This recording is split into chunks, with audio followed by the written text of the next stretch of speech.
Est-ce que vous savez à partir de quoi les os humains sont construits? En partie de calcium. Bien joué. Maintenant, la question va être un petit peu plus ardue. D'où vient ce calcium? Il vient des étoiles. Ouais, c'est une théorie scientifique, mais apparemment, les étoiles qui explosent en supernova sont les principales fournisseuses de calcium dans l'univers. Ça fait de nous des fragments d'étoiles.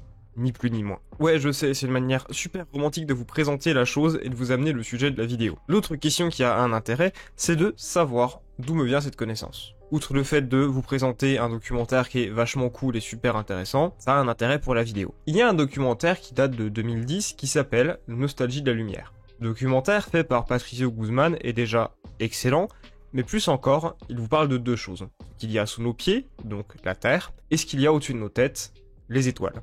Nostalgie de la lumière va vous parler du désert d'Atacama situé au Chili. Ce désert a deux particularités. La première, c'est que c'est le spot sur Terre où il y a le plus d'observatoires. La raison est simple, c'est là où on voit le mieux les étoiles, tout simplement. La deuxième particularité, c'est qu'on y trouve les os de plusieurs milliers d'humains différents. Ouais, je sais, c'est vachement rude comme manière de couper le truc, mais petite mise en contexte, au Chili, entre 1973 et 1990, il y avait une certaine personne au gouvernement. Un dictateur, ni plus ni moins. Cette personne, c'était Augusto Pinochet. Et autant vous le dire, Pinochet a fait des camps de prisonniers, plusieurs milliers de mémoires, plus de 40 000 personnes ont été impactées directement par ce qu'il a fait, et plusieurs milliers ont tout simplement disparu. Quand je dis disparu, je pense que vous avez compris ce que je veux dire. Ces personnes ont perdu la vie. La plupart de leurs ossements ont été semés ça et là au milieu du désert d'Atacama. On retrouve donc sous la terre et dans le ciel le même calcium. Pourquoi j'ai abordé un sujet aussi sérieux et j'ai fait une introduction aussi grave et sérieuse pour vous parler d'un simple manga? Parce que c'est vrai que ça peut paraître totalement déplacé. Déjà, d'une, je pense que vous n'êtes pas forcément nombreux à connaître cette histoire et à connaître ce pan de l'histoire, qui est pourtant très intéressant, bien que dramatique. Donc autant l'apprendre et le connaître, il y a déjà un intérêt avec ça. Et de deux, ça rejoint directement le propos du manga. Si on séparait les humains en trois parties distinctes, lesquelles seraient-elles? Un manga a offert une réponse assez simple à ça. Nous serions divisés entre les os, la chair et l'âme. Bienvenue dans l'ère des cristaux. Je vous préviens, cette vidéo va énormément spoil. Genre vraiment beaucoup. De plus, la vidéo va être très brouillonne et difficile à suivre. Je préfère très honnêtement écrire et faire cette vidéo avec le cœur que la structurer clairement. C'est, je pense, bien plus intéressant. Et c'est un petit peu aussi comme ça que le manga opère avec nous. Donc je trouve ça aussi plus dans le propos. On apprend au fur et à mesure que rien n'a changé, rien n'avance, qu'on est au point de départ, et ce, malgré tout ce qu'on a appris et tout ce qu'on a fait. Tout est pareil, et pourtant, tout a changé. La vie humaine est courte, alors les restes de la chair éphémère visent la reproduction. Cette partie du corps ne peut survivre qu'en se nourrissant, en s'accouplant, puis en disparaissant, en offrant ses connaissances à sa descendance. Les restes des os, quant à eux, bien plus solides, se voient cristallisés, voire presque fossilisés. Ils sont résistants, ou une espérance de vie bien plus longue, voient le temps sous une conception cruellement différente de la nôtre. Les âmes, en éternelle souffrance, espèrent quant à elles tout simplement pouvoir disparaître. Les restes de la souffrance humaine les torturent. Le fait d'être éternel et de ne pas pouvoir rejoindre ce grand cycle qui est celui de l'âme, c'est invivable. C'est ce qu'on appelle littéralement le samsara. Si on se fie uniquement à la définition que le manga donne, un humain c'est ça. C'est ces trois parties distinctes. La solidité de nos os, la fragilité de notre chair, et la constance de notre âme. Le manga développe bien plus que ça des concepts bouddhiques que je ne traiterai pas dans cette vidéo, tout simplement parce que je ne les maîtrise pas assez bien pour en parler. Sincèrement, c'est pas de la flemme ni rien d'autre, je vous le garantis. C'est juste que, en effet, des fois, les questions sur ce sujet sont très compliquées. Si on comprend assez bien qui est Enma, le dieu des enfers, ou Vajra, l'arme d'Indra lui-même, dieu du ciel, de la pluie et des orages, bien comprendre certains aspects du manga et certains de ses fonctionnements nous sera très difficile en tant qu'Européens. On n'a pas vraiment été éduqué dans le bouddhisme, sauf erreur de ma part. Je vais quand même vous mettre un article dans la description qui parle un petit peu plus des références bouddhiques que le manga a fait, il est très intéressant et en plus il est assez court et sympa à lire. Vous saurez notamment que Vajra, ça avait plusieurs manières d'être écrit et dans ces nombreuses manières, on y retrouvait les caractères de diamant. Pour ne pas trop nous étaler sur le sujet du bouddhisme ou de la symbolique pure et dure du manga vis-à-vis de cette culture, parce que c'est une bonne moitié du manga quand même, voilà, je préfère quand même le souligner, je vais revenir à des concepts philosophiques qu'on connaît bien plus par chez nous, mais surtout poser une question assez simple. Qu'est-ce qui fait que vous êtes humain? Outre ces trois parties-là que le manga vous présente, os, chair et âme.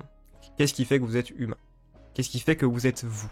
Si demain vous perdez votre jambe et qu'on vous greffe la jambe de quelqu'un d'autre, est-ce que vous êtes encore vraiment vous-même? Vous avez répondu oui? Ok. Imaginons maintenant que vous vous faites arracher la tête. On vous greffe la tête de quelqu'un d'autre, donc avec le cerveau et tout.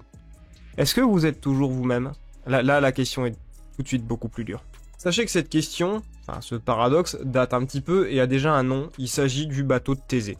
Admettons que Thésée a un bateau, il en est très content, à chaque voyage, il doit remplacer certaines pièces ou parties du bateau qui ont été abîmées en mer. On se rend compte au bout de la 100e expédition environ que plus aucune pièce du bateau n'est d'origine. La question se pose donc, le bateau c'est toujours le même ou c'est un autre bateau ? Là on se figure la question assez simplement parce que bon, un bateau ça a des jointures, des pièces différentes, on peut voir directement comment c'est fait et surtout, c'est un objet. Mais quand il s'agit d'être vivant, d'humain, est-ce que les choses changent? Ok, c'est le moment où je vous donne une réponse relativement flippante. Il y a une étude menée qui donne des résultats particuliers sur ce questionnement. Quand on reçoit une greffe d'organes, est-ce que notre personnalité change? Apparemment c'est pas systématique, mais on remarque que dans les cas d'une greffe de cœur, ça arrive quand même relativement souvent. Ça serait lié à l'impact qu'a le cœur dans la libération de certaines hormones. Il suffit que le greffé produise un taux d'hormones complètement différent à celui de l'organe greffé et donc au corps d'origine pour que les choses changent drastiquement. Ce ne sont que des pistes, il y a beaucoup d'autres théories différentes. Certains pensent que c'est parce que l'organe greffé agit directement chimiquement sur notre corps et donc sur nos neurorécepteurs. Il y en a d'autres qui pensent que c'est directement l'ADN qui est impacté. C'est à étudier. Voilà, sachez qu'il y a des études sur le sujet, c'est encore relativement flou, donc ça sert à rien d'en parler pendant 37 ans ou d'essayer de débattre le truc. De toute façon, j'ai pas les connaissances. Revenons-en à l'ère des cristaux.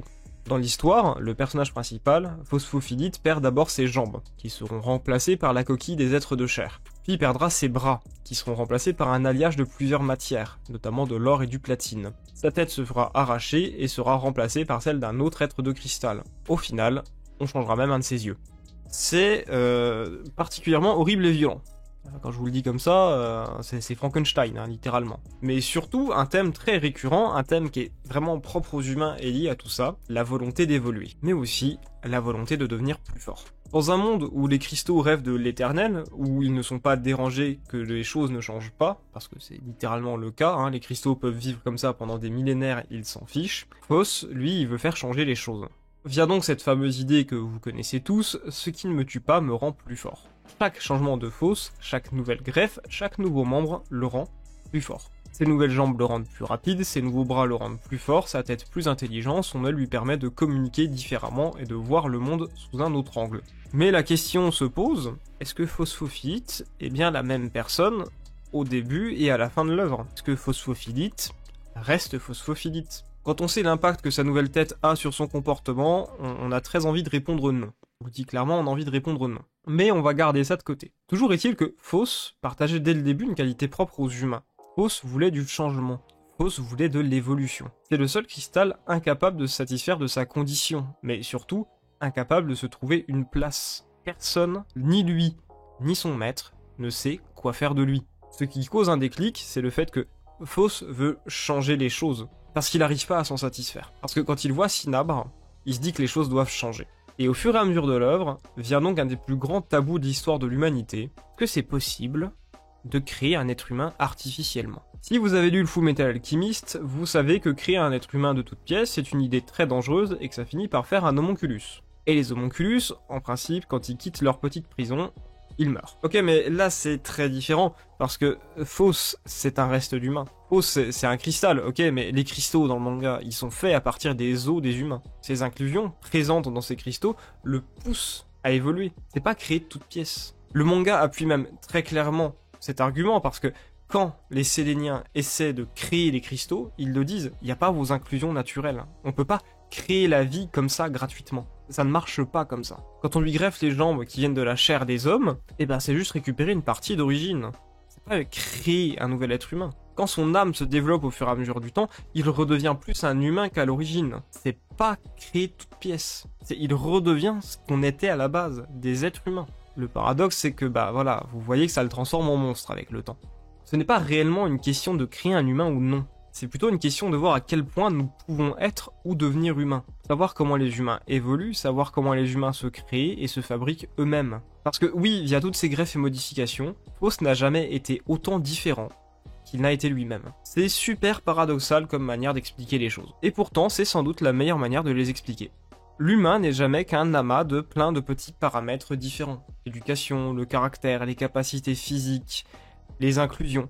Oui, parce qu'on a nos formes d'inclusion aussi, c'est pas les mêmes que les cristaux, mais bon, vous voyez l'idée. Notre intelligence, nos connaissances, notre instruction, tout ça, ça définit en partie qui on est. On se crée et on s'affirme en s'opposant et en s'inspirant des autres. L'humain est une pierre, l'humain se taille, se lime, s'extrait et se raffine. Il n'y a que très peu de différence entre nous et les cristaux qu'on suit au fur et à mesure du manga. La seule différence, c'est que, ils n'ont pas été capables de se créer eux-mêmes, ni avec le temps, ni avec rien d'autre. Il fallait que Vajra les crée, les taille, leur donne une apparence humaine. Est-ce que c'est une bonne ou une mauvaise chose d'être humain ? Le manga a son opinion sur la question et c'est pas forcément super flatteur pour nous. D'une autre manière, nos descendants ont pas l'air forcément meilleurs. Visiblement, tout ce qui naît de l'homme ou tout ce qui vient de l'homme a tendance à faire ses propres bêtises. Mais il y a une question que je me pose. Une chose qui m'obsède. Sur la fin, au moment où Phos disparaît, qu'il redevient ce qu'il était à la base, avant de nous faire ses adieux, à quel moment, sur quel plan, quelle était l'image qui représentait Phosphophilite ? À quel moment Phosphophilite était lui-même ? À quel moment sommes-nous nous-mêmes? Qui sommes-nous? Et à tous les moments. Chacun de ces passages, chacune de ces expressions, chacune de ces interrogations, c'est ce qui nous définit. Nous sommes humains et nous-mêmes du début à la fin. Et on peut pas le fuir. On peut seulement regarder les étoiles et nous dire, c'est là dont on vient, et c'est là où on repartira. C'est Bélius, et je vous dis, salut à tous.